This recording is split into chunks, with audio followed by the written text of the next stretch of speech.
আসসালামু আলাইকুম, welcome to my channel Akhi's recipes.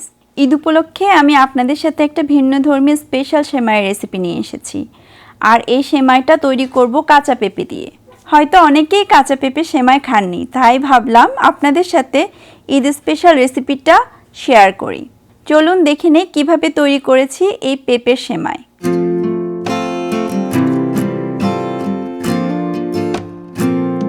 এখানে আমি কাঁচা পেঁপে ছিলে ধুয়ে স্লাইস করে নিয়েছি। এখন এটা আমি শ্রেডারের চিকন অংশ দিয়ে শ্রেড করে নিচ্ছি। শ্রেডার না থাকলে আপনারা পাতলা করে কেটেও নিতে পারেন। এই সেমাইটা আপনারা ঈদ স্পেশাল নাস্তা অথবা ডেজার্ট হিসেবে পরিবেশন করতে পারেন। আর এমন নতুন নতুন রেসিপি পেতে হলে আমার চ্যানেলটা সাবস্ক্রাইব করে বেল আইকনটি প্রেস করে রাখুন, তাহলে আমার নতুন রেসিপি দেওয়ার সাথে সাথে পৌঁছে যাবে আপনার কাছে।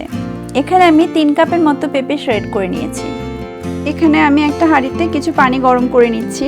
এখানে গরম পানিতে আমি দিয়ে দিচ্ছি ছোট 2 টুকরা দারচিনি, 2-3টা এলাচ আমি একটু মুখটা ফাটিয়ে নিয়েছি, দিয়ে দিচ্ছি একটা তেজপাতা একটু ছিঁড়ে দিলাম। এখন পানিটা বলক ওঠা পর্যন্ত অপেক্ষা করব। পানি গরম হয়ে গিয়েছে। এখন এর মধ্যে আমি পেঁপেগুলো দিয়ে দিব। শ্রেড করা পেঁপেগুলো দিয়ে একটুখানি সিদ্ধ করে নেব। এখানে পেঁপেটা সেদ্ধ করে পানিটা ফেলে দেওয়া জরুরি, কারণ পেঁপের যে রসটা থাকে এটার কারণে পেঁপে যখন রান্না করা হয় দুধ দিয়ে তখন এটার একটা গন্ধ থাকে, সাথে দুধটাও অনেক সময় ফেটে যাওয়ার সম্ভাবনা থাকে। শ্রেড করা সবগুলো পেঁপে দিয়ে দিলাম। এখন 2-3 মিনিট এটা ঢেকে দিয়ে সেদ্ধ করব। 2-3 মিনিট সিদ্ধ করলাম। দেখুন কালারটা হালকা চেঞ্জ হয়েছে। এখন আমি ছেঁকে পানিটা ফেলে দিব। ফিরে আসছি পানি ফেলে দেওয়ার পরে। এখানে একটা ফ্রাইং প্যান গরম করে নিয়েছি। আমি চুলাটা মিডিয়াম এবং হাইয়ের মাঝখানে রেখেছিলাম। এর মধ্যে আমি দিয়ে দিচ্ছি 1 চা চামচের মতো ঘি। আপনারা চাইলে বাটার বা তেল ইউজ করতে পারেন। ঘিটা দিলে এটার ফ্লেভারটা অনেক ভালো আসে। সাথে দিয়ে দিচ্ছি একটা এলাচ। ঘিটা গলে গেলে এখন আমি এর মধ্যে শ্রেড করা সেদ্ধ করা যে পেঁপেটা সেটা দিয়ে দিচ্ছি।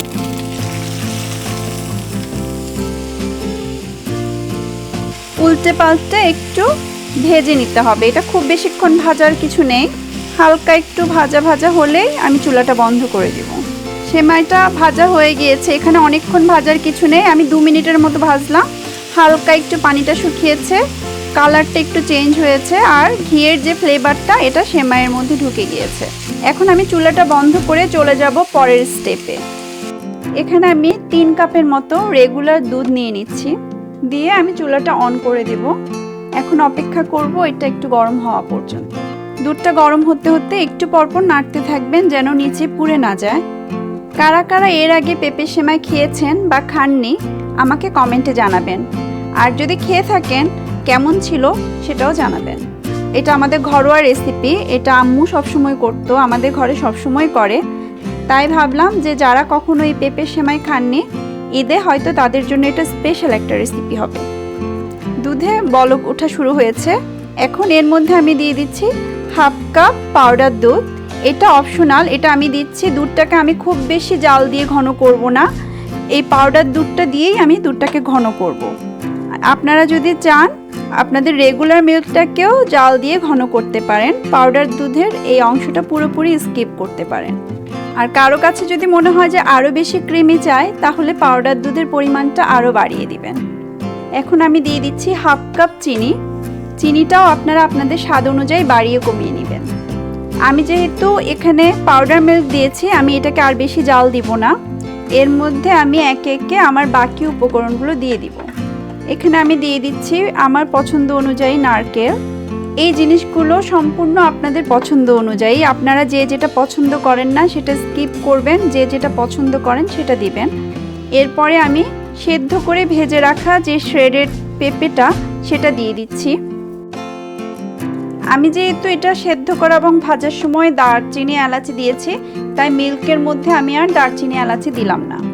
এটা হালকা একটু নেড়ে এর মধ্যে আমি দিয়ে দিচ্ছি 1 চিমটি লবণ। লবণটা আসলে দিতে হয় চিনির যেই স্বাদটা সেটা ব্যালেন্স হওয়ার জন্য।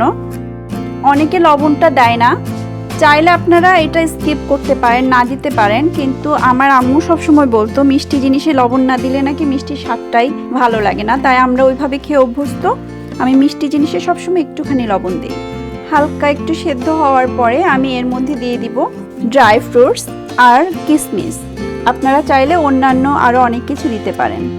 আমাদের বাসায় এই সেমাইয়ের মধ্যে লাউয়ের একটা ড্রাই যে মোরব্বাটা পাওয়া যায় বাজারে কিনতে, সেটা দেয়। ড্রাই খেজুর যেটা, সেটা কেটে দেয়। এখানে যেহেতু আমি বাইরে আছি তাই অনেক কিছুই পাই না, তাই দিচ্ছি না। এখানে আমি শুধুমাত্র কিশমিশ দিয়ে দিচ্ছি।